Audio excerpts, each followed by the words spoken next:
에고로부터 자유로워지기 위해 필요한 것은 에고를 알아차리는 것뿐입니다. 알아차림과 에고는 공존할 수 없기 때문입니다. 알아차림은 현재의 순간 속에 숨겨져 있는 힘입니다. 우리가 그것을 현존이라고 부르는 이유가 그것입니다. 당신은 어제도 내일도 아닌 현재의 지금에만 존재할 수 있습니다. 현존만이 당신 안의 과거를 해체시키고 당신의 의식 상태를 변화시킵니다. 예수가 너 자신을 부정하라 라고 말한 것은 에고가 자신이라는 환상을 부정하고 해체하라는 의미였습니다.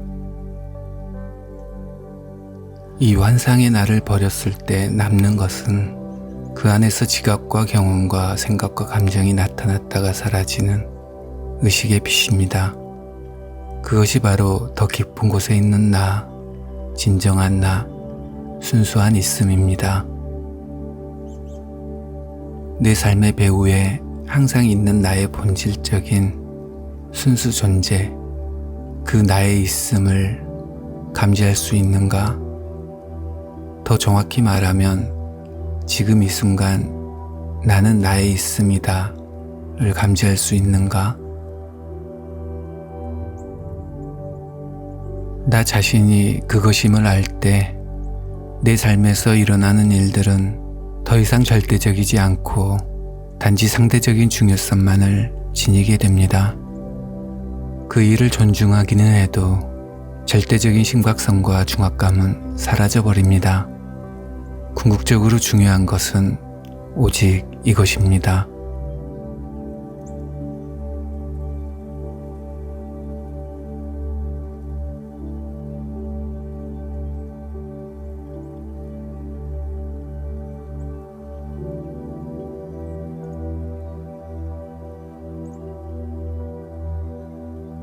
아침에 깨어나면 밤사이 꿈은 사라집니다.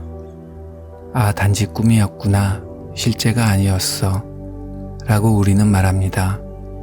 그러나 꿈속 무엇인가는 분명히 실제였음에 틀림없습니다.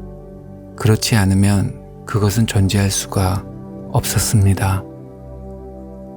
죽음이 다가올 때 우리는 삶을 되돌아보고 그것이 단지 또 다른 꿈이 아니었을까 의심합니다. 지금도 작년의 휴가 여행이나 어제의 인간 드라마를 되돌아보면 그것이 지난밤의 꿈과 매우 비슷하다는 것을 느낍니다. 꿈이 있고 그 꿈을 꾸는 자가 있습니다. 꿈은 형상들의 일시적인 놀이입니다. 그것이 이 세계입니다. 상대적으로는 실제하지만 절대적으로는 실제하는 것이 아닙니다. 그리고 거기 꿈꾸는 자, 절대적 실체가 있습니다. 그 안에서 형상들은 왔다가 갑니다. 꿈꾸는 자는 개인이 아닙니다. 개인도 꿈의 일부입니다. 꿈을 꾸는 자는 그 안에서 꿈이 나타나고 꿈을 가능케 하는 토대입니다. 그것이 상대적인 것 배후의 절대적인 것, 시간 배후의 시간 없음, 형상의 내부와 배후에 있는 의식입니다. 꿈꾸는 자는 의식 그 자체입니다. 그것이 당신 자신입니다.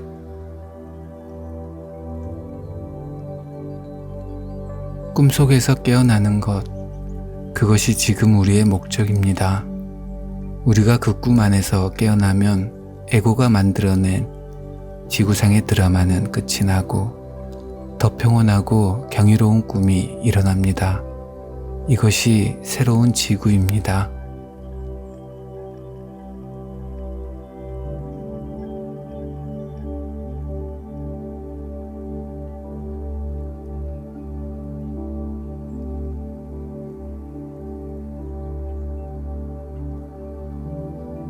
당신이 공간을 알아차릴 때 당신은 실제로는 아무것도 알아차리지 않지만 알아차림 그 자체를, 즉 내면의 의식 공간을 알아차리는 것입니다.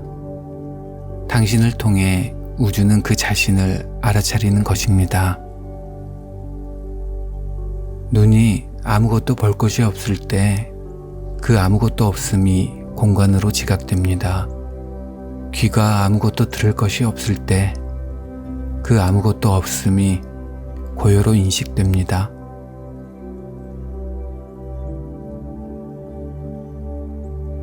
형상을 인식하도록 만들어진 감각들이 형상의 부재를 만났을 때 감각적 인식 뒤에서 모든 인식과 경험을 가능케 하는 형상 없는 의식은 더 이상 형상에 의해 흐려지지 않습니다.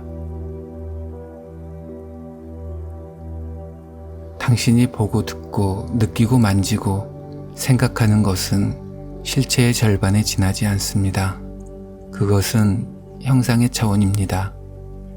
예수의 가르침 안에서 그것은 이 세상이라고 불리는 것이며 다른 쪽 차원은 하늘나라 혹은 영원한 생명으로 불립니다.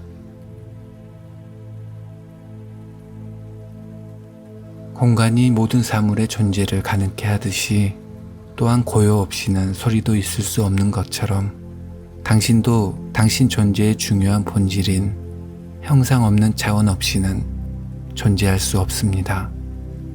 이 단어가 잘못 사용되어 오지만 않았어도 우리는 그 차원을 신이라 부를 수도 있을 것입니다.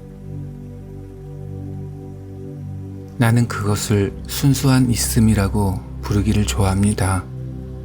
순수한 있음은 사물의 존재에 앞섭니다. 사물의 존재는 형상이고 내용물이고 일어나는 것입니다. 사물과 사건은 생명의 전면에 있고 순수한 있음은 이른바 생명의 배경에 있습니다. 인류의 집단적인 병은 사람들이 움직이는 형상의 세계에 최면당해 눈앞에서 일어나는 일, 삶의 내용물에만 너무 열중한 나머지 내용물을 초월한, 형상을 초월한, 생각을 초월한 본질을 잊는 것입니다. 또한 사람들은 시간에 사로잡혀 영혼을 잊고 있습니다. 자신들이 온 곳이고 자신들의 집이며 자신들의 운명인 곳을. 영혼은 진정한 당신의 살아있는 실체입니다.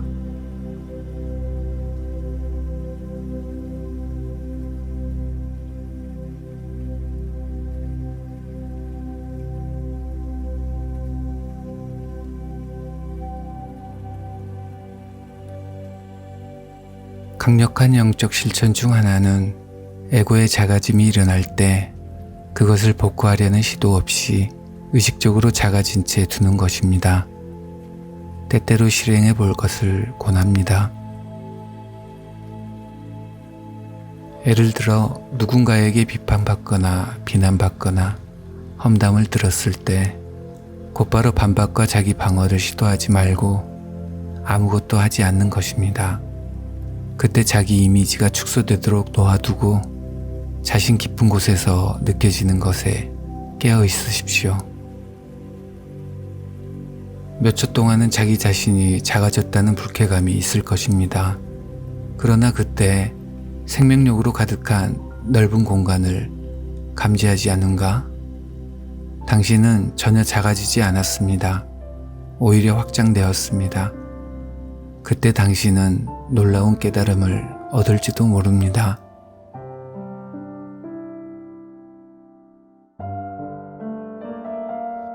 자신을 방어하거나 자신의 형상을 강화하려 하지 않으면 형상과의 동일화로부터, 즉 마음속 자기 이미지로부터 걸어 나올 수 있습니다.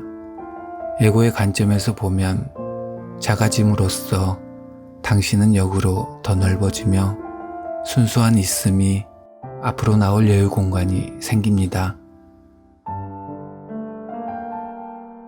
그때 진정한 힘이 형상을 초월한 진정한 당신이 분명히 약해진 형상을 통해 빛을 발합니다. 예수가 너 자신을 부정하라 또는 너의 다른 쪽 뺨을 내밀라 라고 말한 것은 이 의미입니다. 자신이 특별히 아무 존재도 아님에 만족하고 앞으로 나서지 않는다면 당신은 우주의 힘에 맞춰져 있는 것입니다. 에고에게 약함으로 보이는 것이 사실은 유일하게 진정한 힘입니다. 산이 되기보다는 천하의 깊은 골짜기가 되라 고 노자의 도덕경은 가르칩니다. 그러면 당신의 전체성을 회복할 수 있고 모든 것이 너에게 흘러들어올 것이라고. 마찬가지로 예수는 비슷한 의미의 우화에서 이렇게 가르쳤습니다. 초청을 받았을 때 차라리 가서 가장 끝자리에 앉으라. 그러면 너를 청한 자가 와서 너더러 보시어 올라앉으라 할 것이다. 그때에 함께 앉은 모든 사람 앞에서 존경받을 것이다. 왜냐하면 자기를 높이는 자는 누구나 낮아지고 자기를 낮추는 자는 높아지기 때문이다.